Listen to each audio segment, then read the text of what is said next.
chères internautatrices et chers internautateurs, amateurs d'étoiles de shérif, bienvenue dans cette Trick Track TV, somme toute spéciale et ultra particulière, car je reçois Monsieur Jérémy Pinger, plus connu sous le nom de Monsieur Goretto sur les forums de Trick Track. Comment ça va bien, Monsieur Jérémy? Très bien, et toi? Jérémy ou Goretto, tu préfères quoi? Bah, garde Goretto, je pense. Garde Goretto, c'est pour toi. T'as plus l'habitude sur Goretto. Tu es là parce que j'ai dans les mains une petite boîte sur laquelle il y a écrit ton nom en tant qu'auteur. C'est fou. C'est incroyable. Et ouais. Cette boîte, alors c'est un prototype parce que le jeu n'existe pas encore. Non. C'est un jeu qui va exister via la plateforme. J'espère. Tu espères via la plateforme qu'il va exister. Kickstarter. C'est ça. C'est ça l'idée. C'est ça l'idée. Donc c'est un projet que tu es en train de mettre en place et pour ce faire, tu as monté une maison d'édition qui s'appelle Kaji Games. C'est ça. Voilà. Kaji. C'est pour une Kaji. Kaji. Non, il y a une raison, Kaji. Non, c'est. Kevin. Il y a deux raisons. Il y a une vraie raison que tu ne connaîtras pas et la fausse raison qui est une main de poker éventuelle. Oui, valet, roi valet. Voilà. Ok, alors pour faire ce petit jeu, il y a des illustrations, hein, même si c'est un prototype. Et ces illustrations ont été signées Monsieur Arnaud Demecq. Eh oui. Pas n'importe qui du coup. Non. Là, tu commences, tu attaques. Ouais. Il a l'air particulièrement investi dans le projet puisque nous allons faire une petite explique partie ici pour voir comment le jeu fonctionne. Et puis après, un petit papotage où nous allons parler du comment, du pourquoi, du Kickstarter, dans quel sens, dans quel ordre, quels sont les prix, les tarifs, quand est-ce que ça va sortir et comment on a travaillé d'aussi jolies illustrations. Donc on va aller directement à l'essentiel de ce pourquoi on est là, c'est-à-dire la mécanique. Car les projets de jeu c'est bien, les projets Kickstarter c'est super, mais c'est les mécaniques qui comptent, est-ce que le jeu est bon ou pas. Et là, on va vous donner tous les éléments, non pas pour juger moi si le jeu est bon ou pas, parce que c'est un jeu à deux et je suis pathétique au jeu à deux. Je crois avoir compris qu'il va falloir avoir un peu de mémoire et je suis totalement mauvais. Donc ne comptez pas sur moi pour vous donner mon avis sur le jeu. Par contre, vous aurez tous les éléments pour savoir si c'est fait pour vous ou pas. C'est un jeu, je l'ai dit, signé Jérémy Pinger, illustré par Arnaud Demecq. C'est pour 2 joueurs et uniquement 2 joueurs. Pour des parties de 10 à 20 minutes maximum. C'est ça. À partir de 10 ans, donc les règles doivent être extrêmement simples, malgré tout, et quand même. Très simple. C'est ça. Cette boîte, on ne va pas s'attarder dessus parce que c'est un prototype, hein, c'est un peu terne, mais c'est normal, c'est imprimé avec ton imprimante de chez toi que tu as. C'est ça. Hein, regardez, regarde, on peut voir la couverture quand même ici. Hein, c'est un doux mélange entre Clint Eastwood et puis un autre acteur qui s'appelait, je vais oublier le nom, tu vois. Je vais pas t'aider. Tu vas pas m'aider. Lee Van Cleef et vache. son étoile de shérif. Ça, je vais le poser par devers moi ici. Et puis j'ai envie de dire, Jérémy Goretto, comment cela fonctionne-t-il donc, en le rappelant, c'est un prototype. C'est ça. Voilà. Juste pour signaler, on joue avec des jetons faits pour l'occasion, pour les démonstrations. Ils seront en exemplaire limité. Voilà, c'est ça, je le montre ici. Je vais zoomer pour qu'on voit bien. Voilà. Tu peux même le retourner. Donc ça, c'est fait maison. Hein, non, c'est fait par Dominique. D'accord. Ah oui, d'ici, le monsieur qui est très très bon. Ah oui, elle est très très bien. Oui, oui. Et voilà. dans la vraie boîte, on part sur un format comme celui-là, de la punchboard classique avec une illustration. Voilà. Ah oui, dans la vraie vie, ça sera comme ça, mais j'imagine qu'il y aura il va y avoir très peu de pledge avec ce type de jetons. Ah ouais, mais il y aura peut-être. Si ça il y en aura 70 normalement. Voilà. Oh, il y aura plus que ça, moi je suis sûr. Je suis sûr, c'est pas possible autrement parce que tout de suite tu vois ça, tu as envie de jouer. Ah ça a de la gueule. Ah oui, je suis désolé, les gens, je suis désolé, mais si vous participez, je vois pas comment. Enfin bon, on en reparlera dans l'autre vidéo. Donc on a des jetons. Alors on a un dispositif un peu particulier, hein, comme c'est un jeu qui se joue en face à face, a priori, hein, puisque je vais avoir des trucs que moi seul dois voir et toi seul dois voir, et que là on est dans une Trick Track TV, que normalement on ne joue pas en face à face. On a installé 2 caméras de chaque côté qui vont vous montrer là, et nous on va probablement jouer en étant penché comme ça en permanence pour savoir un peu galérer, mais faire. Ça va le faire. Ça va le faire. C'est comme ça je disais, on va jouer comme ça, c'est pas très grave, hein. Ok. Nickel. Je t'écoute. C'est parti. Du coup, on va d'abord commencer par la petite histoire autour du jeu. On va tous les deux incarner un gouverneur. Notre but du jeu, c'est de se faire élire à la présidence des États-Unis, et tous les moyens sont bons. Tous les moyens sont bons. Tous les moyens sont bons. Et on va se faire entourer, on a un entourage de bons gros pourris, mais du vrai de vrai, qui vont nous aider à parvenir à nos fins. Il y a 3 possibilités pour ça. La première, gagnée par les votes, classique, pas terrible. Ah, pas terrible. C'est moyen, les votes. À l'époque, c'était petits joueurs, quoi. Donc voilà, donc tu récupères des votes et tu arrives à acter ce vote avec ton gouverneur et de dire, ok, bon, j'ai gagné les élections, point barre. Deuxième possibilité, un peu plus musclée, tu envoies un tueur à gage et tu butes le gouverneur adverse. Du coup, là, c'est plié, tu as gagné. Voilà. Et troisième possibilité, un peu plus fourbe, en fait, tu envoies ton shérif essayer de choper le mec d'en face, le tueur à gage d'en face, pour discréditer le parti adverse. Ah oui, il a essayé de me tuer, regardez cet enculé. C'est ça. Donc il y aura un pledge pour pouvoir utiliser ces mots-là. Voilà. Parce que sinon, après, on dit le méchant. Le méchant, voilà. Okay. Donc voilà, c'est les 3 possibilités. Donc, 3 possibilités de victoire. Donc ça, c'est pour l'histoire. Pour ce qui est de la mécanique, effectivement, on a donc des personnages qu'on va mettre face à face et ils vont avoir des pouvoirs et on va activer nos pouvoirs les uns avec les autres, on va déplacer nos personnages, tout ça. Donc pour commencer, on va faire une mise en place et après je t'expliquerai directement comment on joue. Donc en fait, on va tout réenlever, tu les mets face à toi. Ah oui, on les a bien mis, mais c'était pour... Je les mets peut-être comme ça pour que les gens puissent le voir ça du peut dessus. être pas mal. Ok. Comme ça, ce sont tous mes personnages. On en a 10. C'est ça, on en a 10. On en a 10. J'ai une caméra déportée pour aller les mettre en déporté. Donc Alors, premier truc qu'on fait, on prend chacun un jeton menottes et un jeton munitions. On les a devant nous. Ensuite, il reste des jetons. Ça, c'est le symbole d'une bonne soirée entre toi et moi. Là, c'est un. Ouais. J'aime beaucoup. Qu'est-ce qu'on trouve? On trouve un jeton étoile. Ok. On trouve... Ça, c'est l'étoile shérif, j'imagine. C'est le jeton pour dire le gain de la victoire, l'élu. On a 6 jetons vote. Les petites enveloppes, ce sont des votes. On a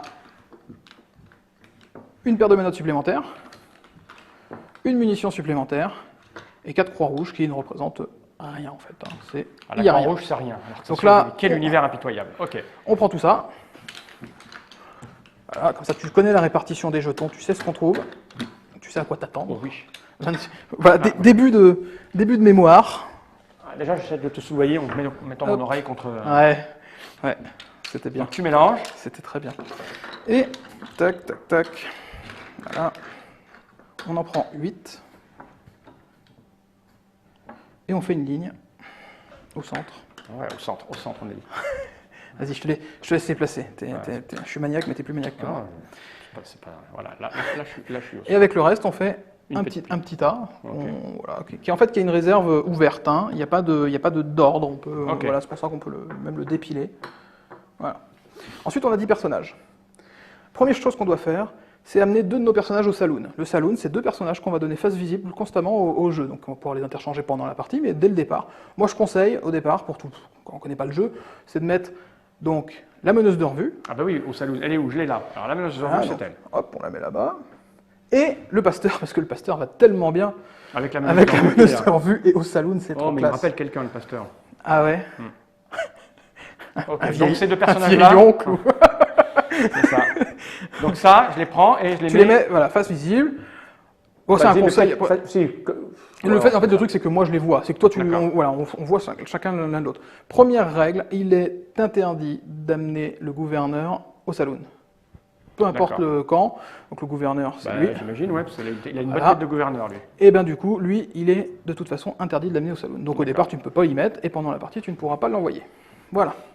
Ensuite, ces 10-là, donc tu ne me les montres plus, et tu les mets aléatoirement en face d'un. J'aimerais savoir qui c'est, on va les montrer aux gens. Alors, si tu veux. Alors, ici, donc, tu as le gouverneur. Là, tu as l'Indien. Ça, c'est l'Indien. Voilà. Ensuite, un petit peu après, tu as le maire. Ça, c'est le maire. Ensuite, tout en haut, là, tu as le bandit. Bandit. Ensuite, à côté de lui, c'était le shérif, qui est un peu plus fini. Voilà. Ensuite, il y a le tueur à gages. Ensuite, il y a le quincailler et le reporter. Voilà. Et j'imagine qu'ils ont tous une fonction spéciale. C'est ça, que j'expliquerai à la toute fin de la... Donc je les cache. On les met aléatoirement. Ah, tu les mets aléatoirement? Alors nous, là, on les met aléatoirement parce que tu ne connais pas la partie. Il y a un mode de jeu où effectivement, on choisit où ils sont placés, parce que c'est assez important. Parce que certains ont des pouvoirs de placement. Voilà. Et là, on est prêt à jouer. Ok. Alors, comment ça se passe? À ton tour, tu as 2 actions parmi 5 possibles. Je vais toutes te les expliquer. La première, un déplacement simple. Tu prends 2 personnages de la ligne centrale, tu vas sous la table ou pas, tu choisis, tu mélanges ou pas, tu fais ta petite tambouille, et tu remets dans les emplacements. D'accord. Ensuite, tu as la sortie de saloon. Tu prends un personnage du saloon, tu le mets face à toi, tu prends encore 2 personnages de la ligne, l'un des 2 que tu viens de sortir, tu l'emmènes au saloon, bon là, je ne peux pas l'emmener, et dans les 2 qui restent, tu finis par un déplacement simple, et tu les remets dans les emplacements. Donc ça, c'est les 2 manières de déplacer les personnages. Soit dans la ligne, soit en faisant intervertir un personnage dans le salon. Bien sûr, toujours pas de gouverneur au salon. Ensuite, troisième possibilité, c'est la recherche. Donc, allez regarder les jetons. Tu retournes un personnage. Donc là, du coup, je prends connaissance du C'est ça. Oui. Et à ce moment-là, je prends le jeton et je regarde donc celui qui est en face de lui, et moi seul le regarde, j'en prends connaissance et je le remets à sa place. Donc là, je prends de l'information. Quatrième, donc c'est possible pour tous les autres. Quatrième possibilité, l'action liée au personnage. Donc là, tu retournes le personnage, tu l'actives en tant que personnage, et tu fais son action. J'expliquerai ces actions à la fin. Et la toute dernière, et donc là, il va falloir regarder, tu as des petits icônes en bas des personnages. On va en choper une, par exemple. Elle, là. Elle a une petite enveloppe, comme tous les personnages à part le gouverneur. C'est l'action jeton. Ça permet de savoir quel personnage peut faire quel type d'action jeton. C'est-à-dire que tu vas annoncer un jeton. Donc un vote, tu annonces « je vote ». Par exemple, je retourne mon indien, il peut faire l'action vote, je dis « je vote », je regarde le jeton, je te le montre. Si c'est un vote, je le garde devant moi, j'ai gagné un vote. Si c'est pas un vote, bon bah tant pis, tu as pris l'information, j'ai pris l'information, on le remet. Voilà. Si jamais c'est bon, on décale, donc si on fait un trou, on décale l'un ou l'autre, donc soit de droite, soit à gauche, on rebouche le trou et on en prend un nouveau et on le met au bout. Voilà, donc ça c'est la manière de récupérer les jetons. Et donc, tout le monde peut voter, sauf le gouverneur. Seul le shérif peut récupérer la paire de menottes. Seul le tueur à gages peut récupérer la munition. Et seul le gouverneur peut récupérer le jeton étoile. Donc c'est pour ça qu'ils ont tous les trois, c'est les trois personnages principaux. Le gouverneur, le tueur à gages, voilà, ils ont ces trois petites icônes. Et le gouverneur ne peut récupérer le jeton élu que si tu n'as la majorité des votes devant toi. D'accord. Sinon, tu ne peux pas le faire, ça ne fonctionne pas. Tu ne peux pas gagner. Et si tu arrives à ce moment-là à trouver ce jeton, au moment où tu as le plus de votes, c'est toi qui as gagné la partie. C'est la première façon de gagner la partie. Et maintenant, je vais expliquer les personnages. Oui, parce qu'il y a un moment donné, tu m'as dit on tue. Et ouais, c'est parti. Comment ils tuent? Alors d'abord, on va commencer par les trois personnages principaux. C'est des personnages, parce que bon, là, on va le dire, c'est des personnages qui ne changent pas, qu'on n'enlève pas de la partie. Il existe d'autres personnages, ce n'est pas les seuls personnages qu'on peut interchanger, qui vont arriver dans la campagne, on ne va pas les mettre là.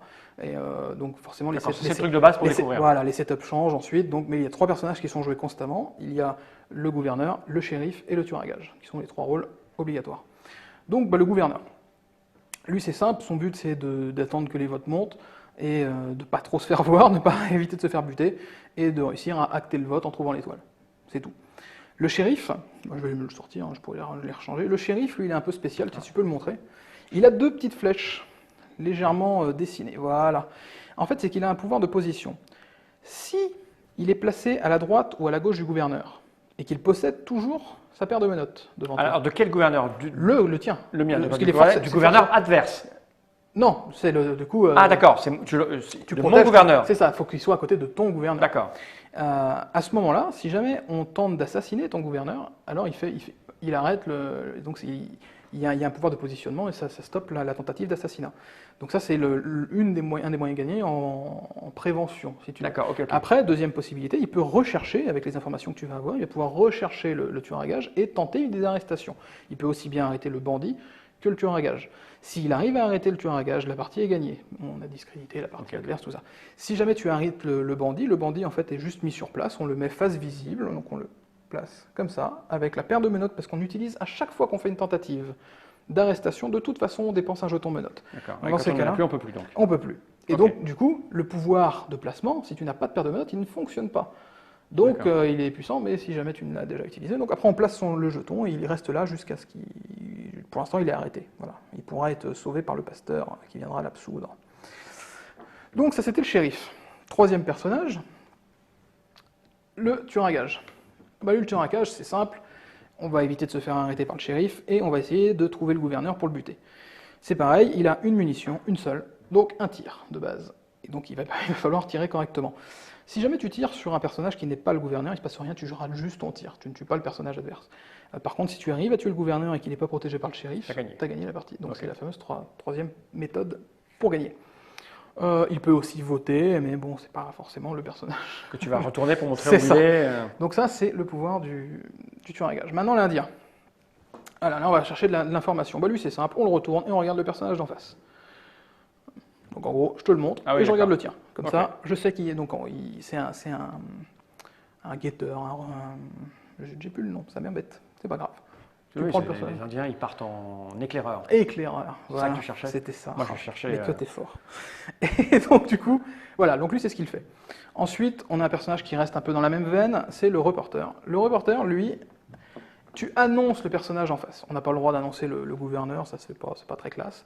Donc il a 3 pages de journaux. Alors là dans le prototype on n'a rien pour le tenir, mais vu que c'est le seul personnage avec un pouvoir limité, on va s'en souvenir. Du coup tu annonces le personnage, et si le personnage en face est bien celui que tu annonces, il devra être joué face visible jusqu'à la fin de la partie. Donc ça peut vite être chiant, donc 3 fois maximum, même si tu rates, ça te compte comme une fois. Voilà. Ensuite, on va passer au quincaillier. Tiens, le quincaillier, il est rigolo. Le quincaillier, il va lui avoir des pouvoirs sur les jetons devant lui. Il peut prendre 2 des jetons parmi les 3 qui sont devant lui, donc celui qui est directement en face plus les 2 adjacents. Il ne prend pas connaissance de ces jetons, il peut mélanger ces 2 jetons et les remettre en place. D'accord, foutre un peu le bordel. C'est ça, l'autre il a été voir des informations, tu te dis tiens je vais le faire un peu chier, on va faire ça. Et ensuite tu peux prendre un jeton parmi les 3 et un jeton de la réserve et les intervertir. D'accord, sans jamais regarder non plus. Non, prends pas d'informations. Okay. Ensuite on passe au pasteur, alors, lui qui est un personnage un peu plus fin, qu'on joue plutôt bien dans les parties un peu plus longues. Lui aussi a un pouvoir de position. Il absout les fautes automatiquement, si jamais il est placé à côté d'un méchant. Il faut que tu le révèles donc dans ces cas-là. C'est ça, à partir du moment où je joue, je le montre. Admettons, donc soit tu tentes de m'arrêter, mon pasteur est à côté de mon tueur à gage ou à côté de mon bandit, je dis non, il absout ses fautes, il repart, tac tac, il était... Voilà. Et donc il y a le fameux combo du j'ai mon pasteur à côté de mon tueur à gage, je tire sur ton gouverneur est protégé par ton shérif, et ton shérif essaye d'arrêter mon tueur à gage, et mon pasteur absout les fautes. Enfin, voilà. Et sinon, effectivement, tout à l'heure je t'ai montré que le bandit pouvait se faire arrêter, si tu te places à côté, que tu dis mon pasteur absout les fautes, donc tu fais repartir ton bandit, la paire de menottes est défaussée, et ça redémarre. Donc un autre personnage de placement, qui est le maire. Le maire, lui, va amplifier les actions, le champ d'action pour les personnages dits bons. C'est-à-dire que si tu le places à côté, par exemple, de l'Indien, donc tu joues l'Indien, tu montres à côté ton maire, donc là tu le bascules, comme ça, admettons il est là, tu montres que la flèche montre bien l'Indien, d'accord ? Et bien plutôt que de devoir regarder celui-ci, tu peux regarder ou celui-ci ou celui-ci. Bon, après s'il y en avait un ici, ça marche aussi. Voilà. Donc ça marche pour les personnages, donc ça marche pour l'Indien, ça marche pour le quincaillier pour écarter, ça marche pour le reporter pour annoncer plus loin, et ainsi de suite. Le shérif pour arrêter plus loin. Aussi, le bandit, oui, je me disais, je l'aime bien lui. Le bandit, tu braques. Donc là, tu braques en face, tu annonces que tu braques. Si tu braques le shérif, je te vole ta paire de menottes. Si tu braques ton hors-la-loi, ton tueur à gage, je te vole ta munition. D'accord. Voilà. Classique. Oui. Facile. Un braqueur, quoi. Élégant. C'est ça. Parce que c'est le braqueur est élégant. Regardez, il a une petite barbichette, là, il est très élégant. Et donc on a le dernier, la meneuse de revue, la demoiselle. Et donc elle va en fait foutre un peu le bordel dans ton jeu à toi. C'est simple, si elle devait être placée ici, je peux prendre n'importe quel personnage, donc les 2 adjacents de chaque côté. Ah oui, elle a un pouvoir de nuisance et élargi. Le placer en face, et je décale l'autre. D'accord. Ok ? Pas facile de ne pas être en face. Ok. Donc voilà. Et avec tout ça... Tu dois te débrouiller pour des choper des votes, tuer le mec, attraper-le. Tu as des petites notes de jeu, si tu veux te souvenir des pouvoirs, parce qu'ils ne sont pas forcément évidents de se souvenir de la totalité des pouvoirs. Oui, mais là c'est pour montrer aux gens, donc Ouais, tu mets pas d'honneur. Non, je mets pas d'honneur ni d'amour propre. Tiens, je te rends ta pétasse. Donc, la bitch. Et j'avais dit le pasteur qui est là. T'as pas regardé mes cartes là, je peux les laisser comme ça, je vais un peu bouger quand même. Bien sûr que si, je connais tes cartes. De toute façon, elles sont marquées derrière. Ouais. Je ne vais quand même pas prendre le risque de perdre une partie. Comment ça fait? Hop, moi je te propose de faire une deuxième vidéo. Si tu veux. Parce que là, ça fait à peu près 20 minutes qu'on explique. Sérieux? Oui, ça fait. Oui, j'ai pas été bon. Si, mais c'est parce que moi j'ai montré les cartes alors que voilà, ceci, cela. Non, c'est bien, on a montré le principe, j'ai montré la boîte, c'est Outlaw Last Man Standing, le dernier homme debout, c'est ça? C'est ça. Et oui, c'est lui qui gagne. Et ouais.